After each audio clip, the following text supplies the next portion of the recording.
I gently hugged my granddaughter, still unable to find the words. I'm sorry. Your mom is. In a trembling voice, I told her that her mom had gone far away. It was a reality too painful for a girl of only 10 years old. Whatever her reaction was, I was determined to accept it. When my granddaughter learned what had happened to her mother, she suddenly broke the picture frame in the living room.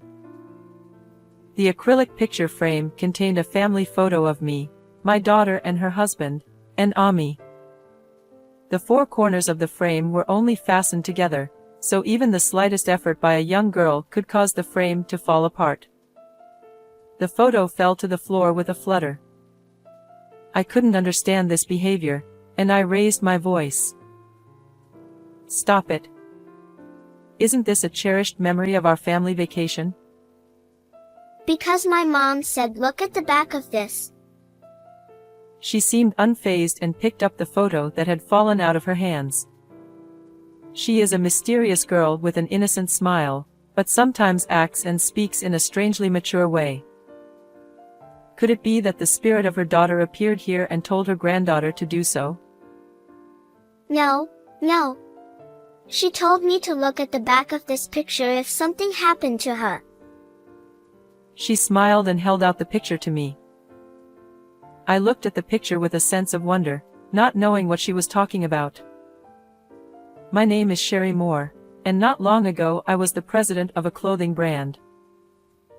It was a Saturday lunchtime at my favorite restaurant, and I was thinking back to a few months ago. It was a chilly, rainy day in early spring. I'm going to retire from my position as president on my 67th birthday. When I told my daughter Mary, she was very much against it. I had always been Mary's confidant, and I was proud to have been her confidant. And I was surprised by her reaction because I believed that she was a good companion for me as well. Mary, new eras and trends are created by new generations. But, Mom, you're not ready. I want to leave the company in your hands, so that it will become better and better. With a look of conviction in my eyes, I convinced her. I knew my daughter had the ability to read trends. I understand. It's a company you've cherished, Mom. I'm sure I'll make it even bigger. Her snickering and enthusiasm resembled that of my husband, who had passed away early in life. I remembered the way he had said enthusiastically, "I will surely make you happy," when we had just launched the company. Just as I was celebrating the birth of our daughter, he was involved in an accident. I blamed myself for the too early separation, not feeling any sadness. But Mary was there. I pushed myself to protect and nurture my daughter. Without her, I would not have made it this far. I raised my daughter single-handedly, and I also managed a company while working hard to make a living. I am relieved that I managed to send my daughter to college. Her back, which was unreliable when she was little, is now a little taller and more dependable than mine. She is now working hard for the company every day. She still consults with me on various matters when she is unsure or confused. Today, too, she called me up at this lunchtime to tell me that she was having trouble with a rival company. "Mom, sorry to keep you waiting. Have you ordered yet?" "I'm just choosing now." Together, we peeked at the menu list and finished ordering on the touch panel provided at the table. Then Mary's eyes changed sharply and she turned to the face of the president and began to speak. "So, sorry. Sorry is a classmate of my daughter's and the president of a rival company. They became acquainted within the same university and continued to communicate with each other after they graduated and got married. I had met her several times and she was a very gentle-looking girl with great sensitivity at the same time. She has also started her own company and seems to be a good competitor with her daughter. However, she has been acting strangely recently. She has suddenly become distant. You don't have any idea what's going on, do you? No. She even blocked me on social media, and I don't know what to do. She ate a hamburger, the restaurant's specialty. She stuffed the burger into her mouth. What do you think? This kind of consultation had happened to me several times before. But neither I nor Mary thought that her best friend from school days and her would become estranged friends. It would have been better if they could have met and talked, but apparently that is not easy for them either. And David, too, sort of. She looked troubled. David is Mary's husband and executive director. He's been making a lot of mistakes at work lately, and he can't get anything done without me covering for him. Is that so? Not at all. He forgets to bring documents to meetings with clients, arrives late for meetings with his hair in a sleeping habit. David's stories of failure continued, and Mary found them stressful. I am grateful to you, Mom. I admire you so much for raising me and running your own company at the same time. But, she continued with a downcast look on her face. That's why I want to run my mom's company properly, and I don't want him to mess it up. Finishing lunch, we headed outside. I smiled at her as we basked in the early summer sun. He's working hard, I know he is. They say that failure is the source of success, and it's just the beginning.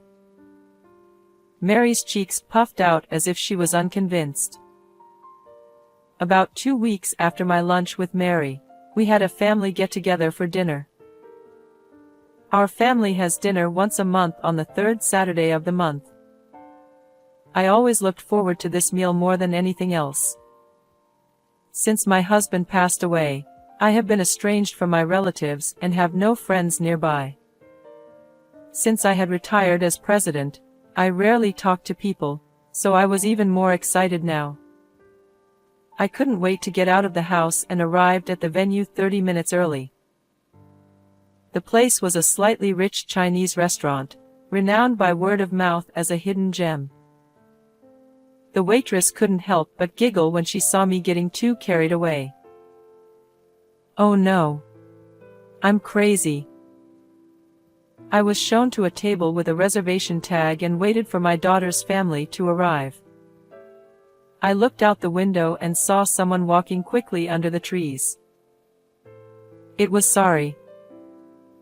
I leaned forward involuntarily, but it was all I could do to follow her through the window pane.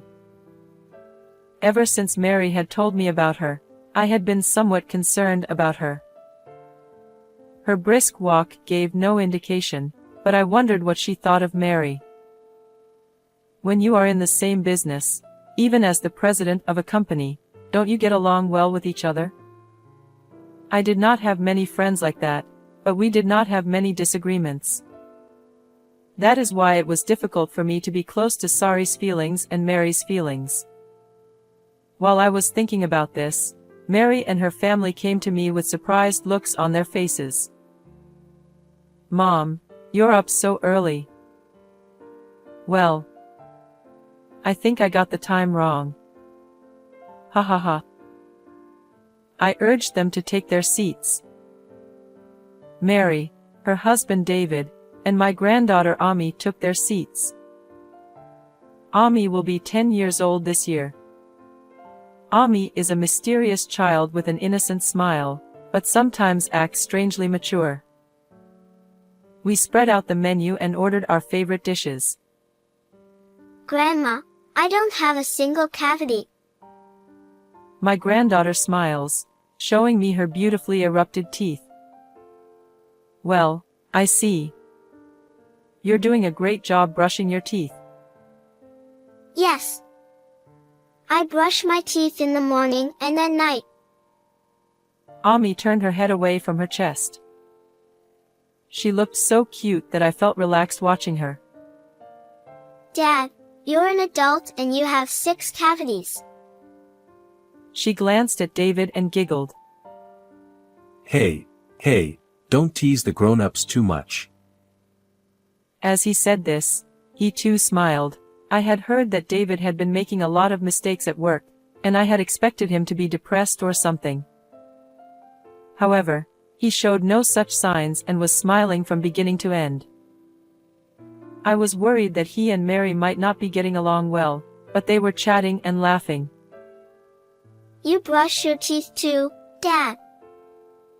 I do. I even use an electric toothbrush. The three family members seemed to be enjoying each other's company, laughing at each other's trivial talk.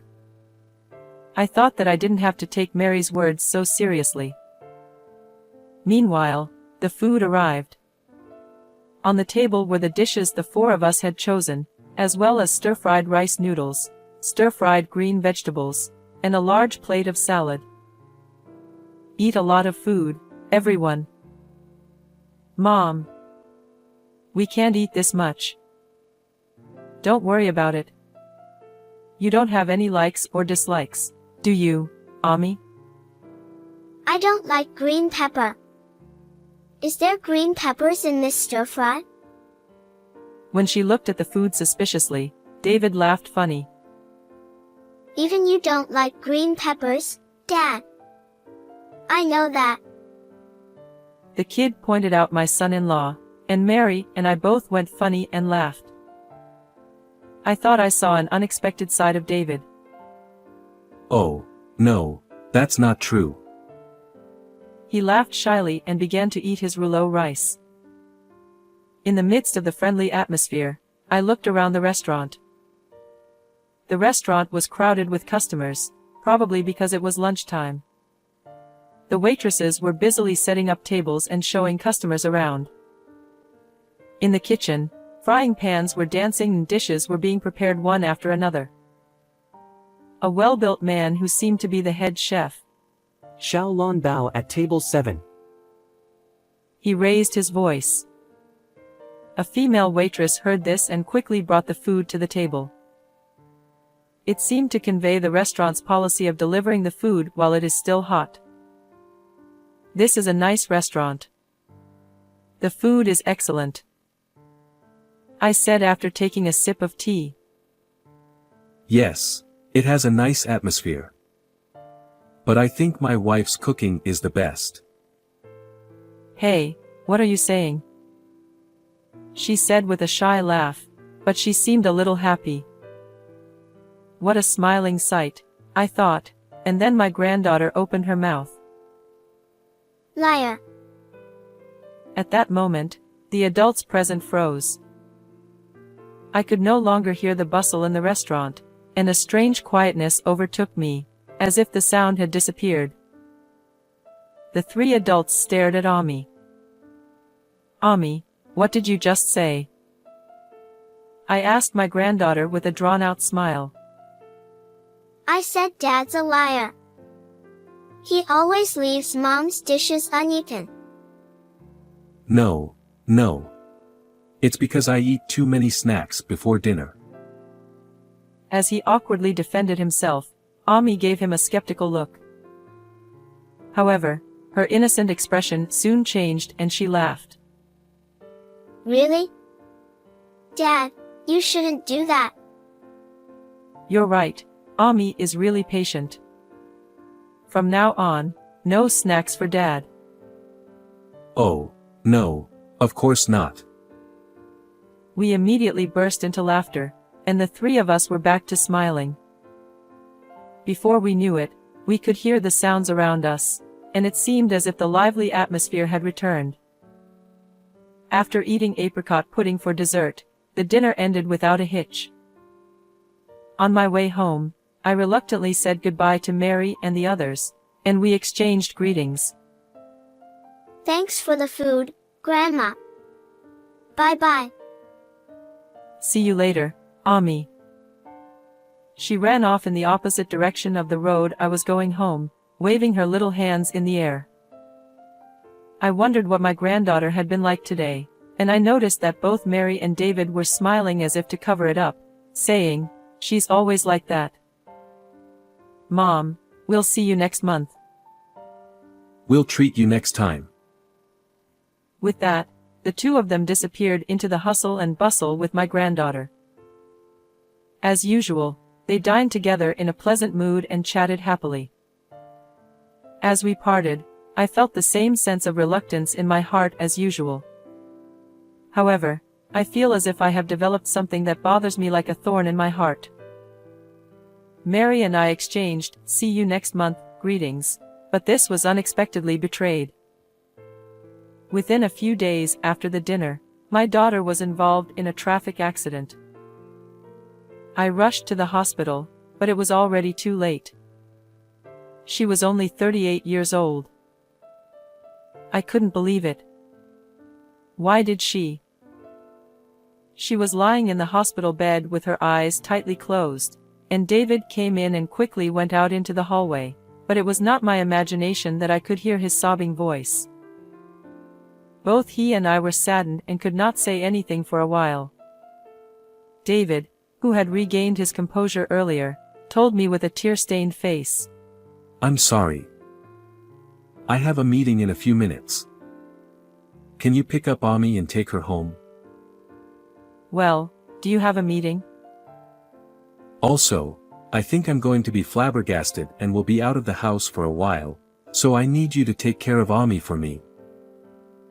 I said. Okay. It was all I could say. As he left, I watched him go. I was stunned by the suddenness of the event. I was not strong enough to act as quickly as he did after losing a loved one.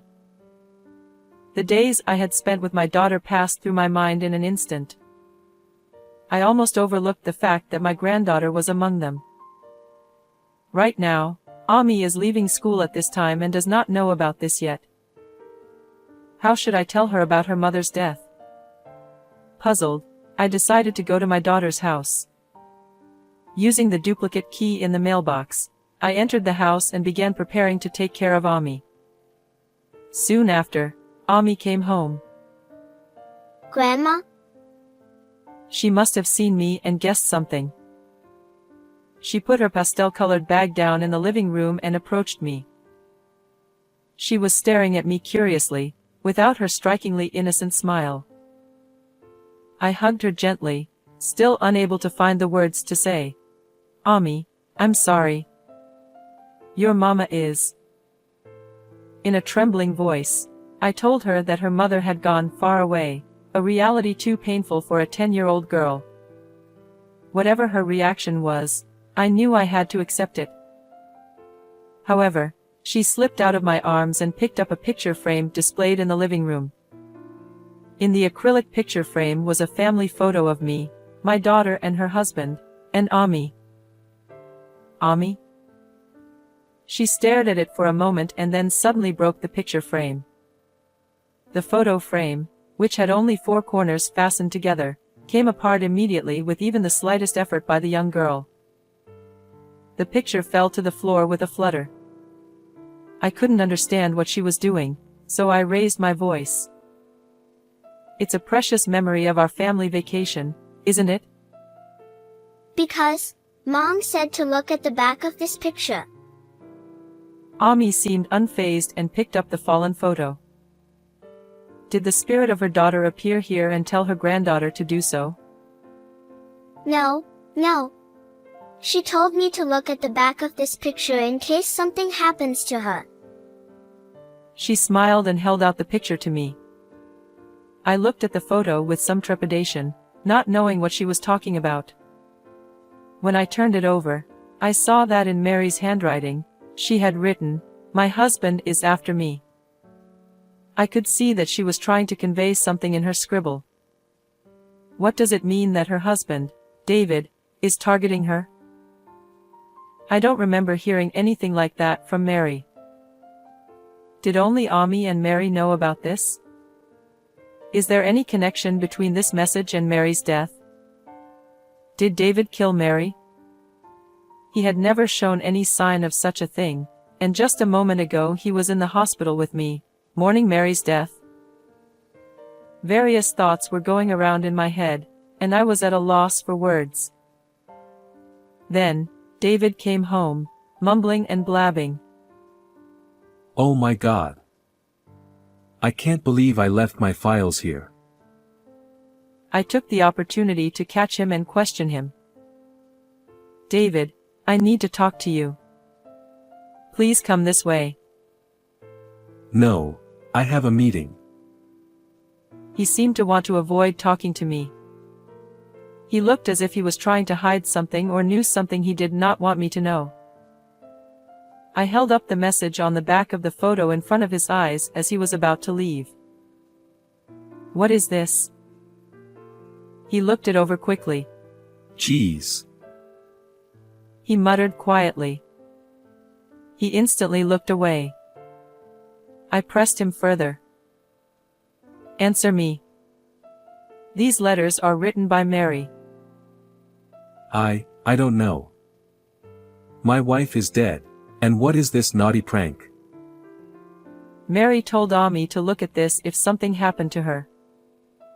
How come you don't know? Mary gave Ami a message.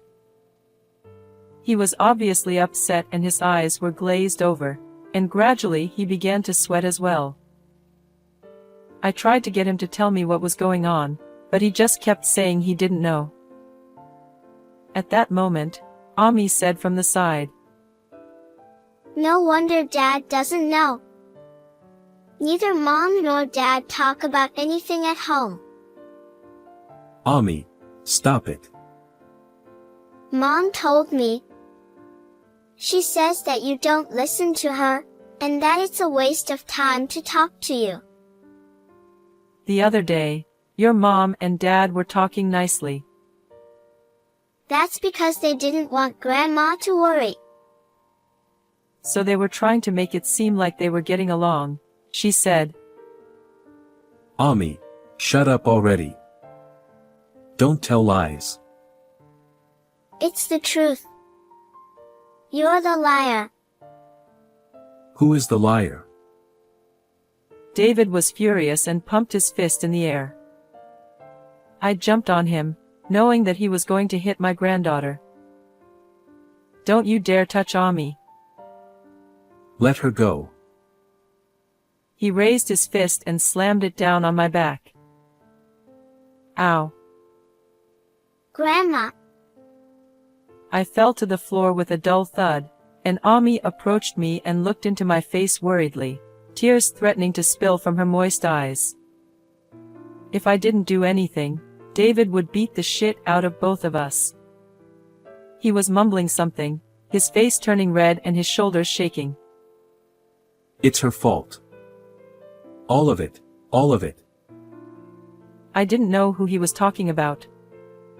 Anyway, I got up and urged Ami to go outside. Oh no, Grandma, you have to go out with me. Finally, tears spilled from her eyes. My granddaughter hugged me and started crying, while David was still mumbling something. I held my aching back and crawled to the front door. David noticed it, and said to me, I won't let you go. With that he took a pair of scissors that were close at hand and chased after me. I was only a few steps away from the front door, but I couldn't get there in time. I held Ami as if to protect her. Somebody help me. I shouted. That was when the door suddenly opened and someone jumped in. Hey! With a booming shout, Sari appeared. Using her business bag as a shield, she lunged at David and pushed him back, causing him to stumble and fall to the ground. Sari followed up by putting her arms behind his back and pinning him to the floor. You give it up. I've called the police. What did you do to the two of them? Ow. Ouch. Who are you? Both Ami and I were taken aback by the appearance of someone so unexpected. Sorry. What brings you here? Oh, it's been a while. Mary asked me to take care of you too. Sari said that she had promised one thing to my daughter. That was when Sari's company was not doing well and she consulted Mary about management policies. She took some of my daughter's advice and put it into practice, and the business gradually recovered. As a thank you for her help, Sari told her to let her know if there was anything she could do to help. Well, if anything happens to me, you take care of Ami and Mom, okay?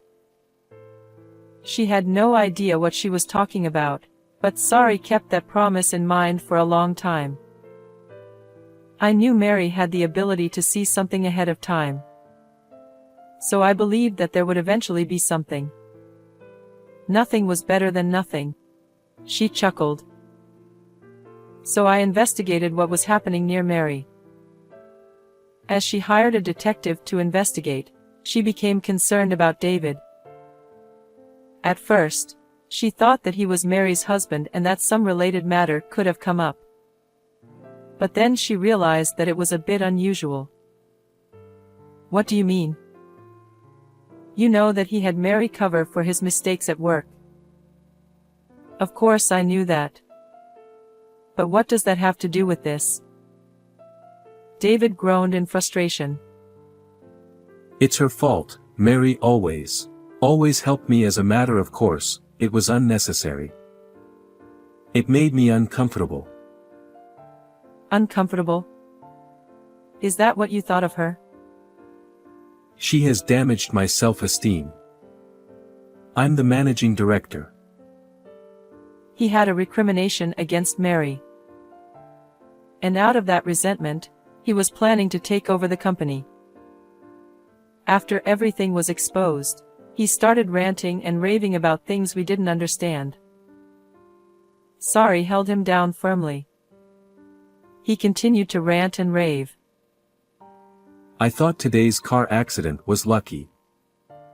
I thought I had a chance to take over the company. No way. You were crying in the hospital. I heard his sobbing voice. Was that an act, too? Acting? No, it was not. That was a cry of joy. Instead of mourning my daughter's death, he was secretly rejoicing at the opportunity to take over the company, and that was why he was shedding tears. His character was truly twisted. I was shocked and speechless. But my granddaughter said clearly, You're disgusting. You're not my dad. Just then, we heard the sound of a police car arriving. A strong police officer entered through the open front door, followed by a slender, middle-aged police officer. David was seized by the strong police officer and dragged away. We explained the situation to the middle-aged police officer. Sorry, I don't know how you managed to rush him. Despite appearances, I used to do karate as a child. Immediately after, the police officer warned her not to do anything dangerous. For a while after that, Ami and I lived together. At her funeral, we received messages of condolence from business partners and friends, and Sari also attended the ceremony. I am so glad that we were able to send her off together. David was interviewed by the police, and when I saw him again a few days later, he looked a bit worn out. I had a large bruise on my back where he had hit me, and on Sari's recommendation, I went to the hospital and had a medical certificate written and submitted where it should be submitted. I don't know if it was a result of that or not, but David was found guilty of assault. I think he is in jail right now, and I have decided to adopt Ami and raise her myself. I felt like I didn't have the strength or energy to do so. However, I could not collapse for Ami's sake, and I had to protect this child Mary had left behind. I think I'll hang on for a while longer. I vowed to myself secretly, staring at my granddaughter's sleeping face. After the funeral, I accepted an invitation from Sari and went to a stylish cafe near her office. There she told me that she had not really disliked Mary. I'm ashamed to say this, but I was jealous of Mary. Jealous? Why? Because I realized that no matter how hard I tried, I couldn't beat her. She became convinced of this when they discussed management policies. I was so jealous and frustrated that I ended up blocking her on social media and keeping her away from me. She told me that much and took a sip of her latte. But, she continued, the truth is, deep down I respected her. She said a little sadly, perhaps regretting somewhere in her heart that she had blocked her social media account. To be honest, I still feel that if I had known this was going to happen, I should have reconciled with her.